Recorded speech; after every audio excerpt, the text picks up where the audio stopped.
Session शुरू करने से पहले मैं आप लोगों को अवगत करा देता हूं कि जिसने पुराने सेशन नहीं देखे हैं अभी तक के, क्योंकि देख लीजिएगा एक बार। जो उत्तराखंड में हमारा जो टॉपिक चल रहा है वो चल रहा है उत्तराखंड के इतिहास की पृष्ठभूमि। के बाद हमारा जो मानस खंड वाला आता है, मानस खंड जो नाम प्रयुक्त होता है वो होता है हमारे कुमाऊं के लिए प्रयुक्त होता है। इसमें कुमाऊं के लिए हिमवंत और उत्तर कुरु की संज्ञा भी दी जाती है। कुमाऊं और गढ़वाल वाला क्षेत्र है उसको उत्तर कुरु की संज्ञा भी दी जाती है। ठीक, तो हम बात करते हैं थोड़ा सा जो उत्तराखंड भौगोलिक पृष्ठभूमि की। ठीक, अगर भौगोलिक पृष्ठभूमि में उत्तराखंड हिमालय को 4 भौतिक विभाग में विभाजित किया गया है। ठीक, पहला है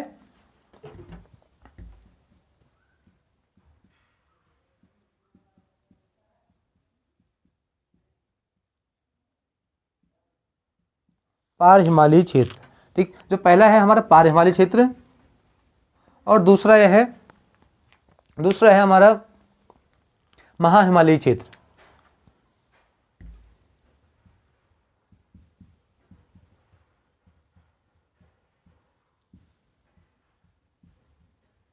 महा हिमालयी क्षेत्र और तीसरा है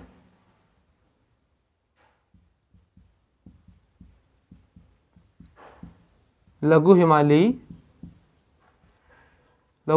क्षेत्र और चौथा जो है ब्रहा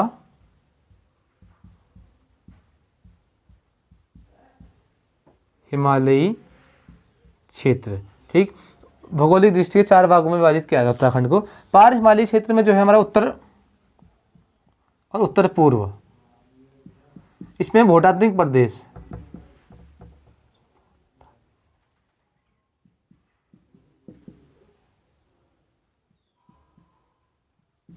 इस प्रदेश को भूटांत्रिक प्रदेश की संज्ञा दी जाती है, क्योंकि इसमें जो ये क्षेत्र है इसमें हमारे जो भूट प्रदेश की जो जनजातियां हैं वो निवास करती हैं। जैसे दारमा जो है, इसमें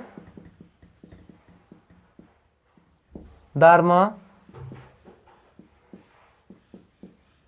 ब्यास घाटी और जो ब्यास घाटी और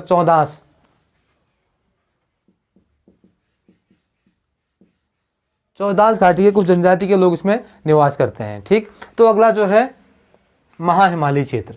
और महा हिमालयी क्षेत्र की अगर हम बात करते हैं, यह उत्तर का सर्वोच्च यह भूभाग जो है ये बर्फ से घिरा रहता है। इसमें जैसे हमारी जो चोटियां आती हैं मुख्य प्रकार से, जैसे नंदा देवी जो चोटी है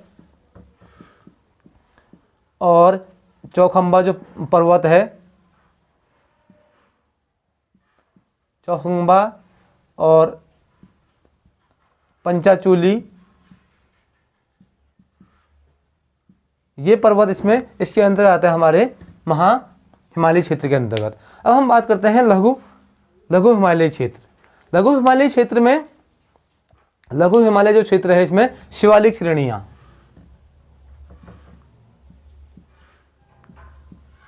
इसमें जो आ जाती हैं इसके अंतर्गत शिवालिक श्रेणियाँ आती हैं। इसमें जो भी जितने भी लगभग कुमाऊं या गढ़वाल के कुछ शहर के हैं जो सिटीज़ हैं वो इसके अंतर्गत आ जाती हैं लघु हिमालय क्षेत्र में। जैसे अगर हम कुमाऊं के अंतर्गत बात करते हैं, नैनीताल है, जैसे अल्मोड़ा है और आपका पिथौरागढ़ है, जो जितने भी लगभग जो शहर हैं छोटे छोटे हमारे जो लगभग कुमाऊं के अंतर्गत इसके अंतर्गत आते हैं हमारे लघु हिमालय क्षेत्र के अंतर्गत। और हम बात करते हैं ब्रहा हिमालय क्षेत्र की। ब्रहा हिमालय क्षेत्र के अंतर्गत इसमें तराई भावर वाला क्षेत्र जो है, जो तराई वाला क्षेत्र है इसके अंतर्गत यह सम्मिलित किया गया है। जो संकरी पट्टियां हैं तराई भावर की, संकरी पट्टियों वाला क्षेत्र आता है इसके अंतर्गत। और जैसा अगर हम बात करें क्षेत्र की तो इसमें टनकपुर,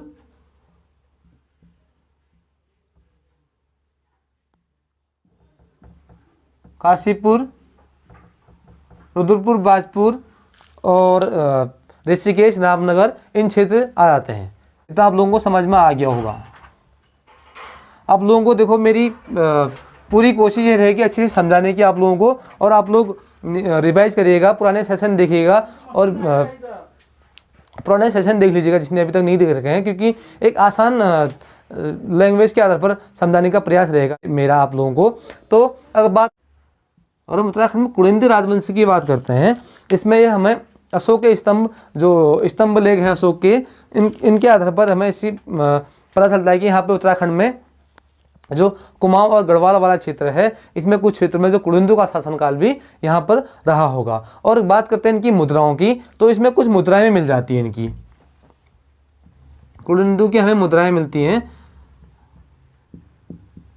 मुद्राएं जो मिलते हैं, और इससे भी पता चल जाता है कि यहाँ पे कुलिंदों का शासनकाल रहा होगा। और ये 3 प्रकार की मुद्राएं मिली हैं यहाँ पे उत्तराखंड में, चाहे हम गढ़वाल क्षेत्र की बात करें चाहे हम कुमाऊं क्षेत्र की बात करते हैं। ठीक, तो इसमें 3 प्रकार की मुद्राएं मिली है आपकी। पहली मिली है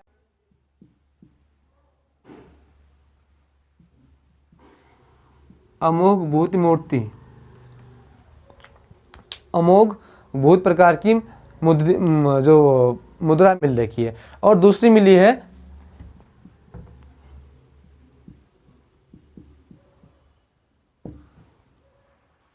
अल्मोड़ा प्रकार की, और जो तीसरी मुद्रा मिली है वो चतुरेश्वर प्रकार की मुद्रा मिली है।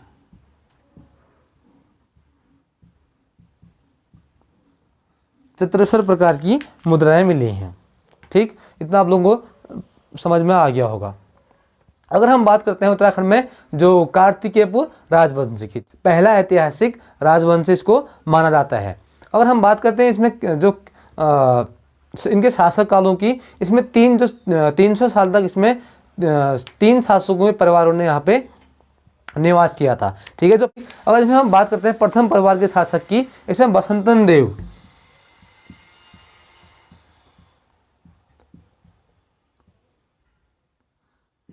बसंतन देव प्रथम परिवार का शासक था। अगर हम दूसरे इसमें द्वितीय परिवार की शासक की बात करते हैं, इसमें द्वितीय परिवार का शासक था निम्बर, और तृतीय जो अंतिम इसमें परिवार का शासक जो था वो था आपका सुभिक्षिराज।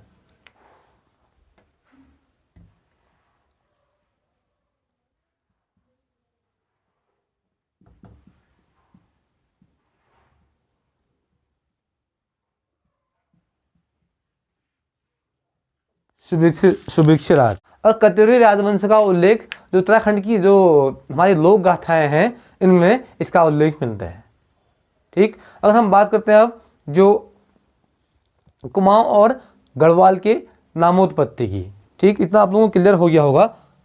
अगर हम बात करें कुमाऊं और गढ़वाल के नामोत्पत्ति की, तो अगर कुमाऊं की नाम की उत्पत्ति की बात करते हैं, कुमाऊं की नामोत्पत्ति जो होती है यह चंपावत से, जो वहाँ पे पर्वत है, ठीक है, जो कुमाऊं के चंपावत पे कानदेव जो पर्वत है, चंपावत में जो कानदेव पर्वत है,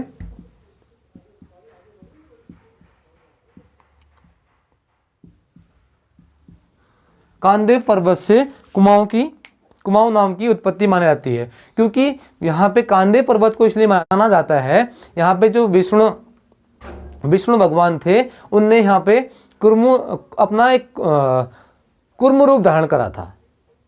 कुर्म रूप धारण करने के कारण यह क्षेत्र कुमाऊं के नाम से जाना जाता था। लेकिन पहले इसको कुर्मांचल नाम से जाना जाता है इस क्षेत्र को, फिर धीरे धीरे यह कुमाऊं कहने लगा। और इनमें अगर बात करूं, पहले चंपावत क्षेत्र को ही कुमाऊं के नाम से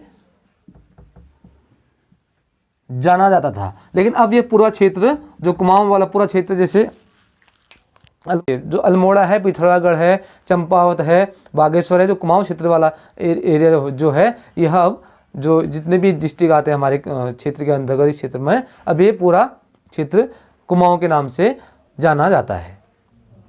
अगर हम बात करते हैं गढ़वाल की, इतना आप लोगों को क्लियर हो गया होगा, क्योंकि आज थोड़ा फास्ट करेंगे, आप लोगों को समझ में आ जाना चाहिए सेशन,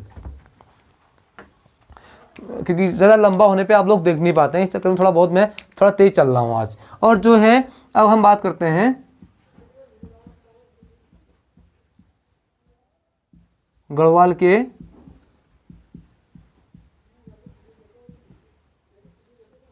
नामोत्पत्ति की, क्योंकि जो गढ़वाल में नामोत्पत्ति है, यह जो गढ़वाल में 52 गढ़ थे, ठीक। जो गांव पर जो इस अजय पाल ने जो एक जो गढ़वाल में 52 गढ़ थे उनको एक एकत्रित करा था, ठीक। एकत्रित करने के कारण ही यह क्षेत्र पूरे गढ़वाल नाम से जाना जाता है। जैसे सर्वप्रथम अगर हम बात करते हैं गढ़वाल शब्द की उत्पत्ति की, और यह गढ़वाल शब्द की जो उत्पत्ति करी थी यह 1815 में जो प्रसिद्ध चित्रकार मौलाराम द्वारा इस क्षेत्र की उत्पत्ति करी गई थी, गढ़वाल शब्द की, सॉरी। इसको पूछता है जैसे पेपरों में,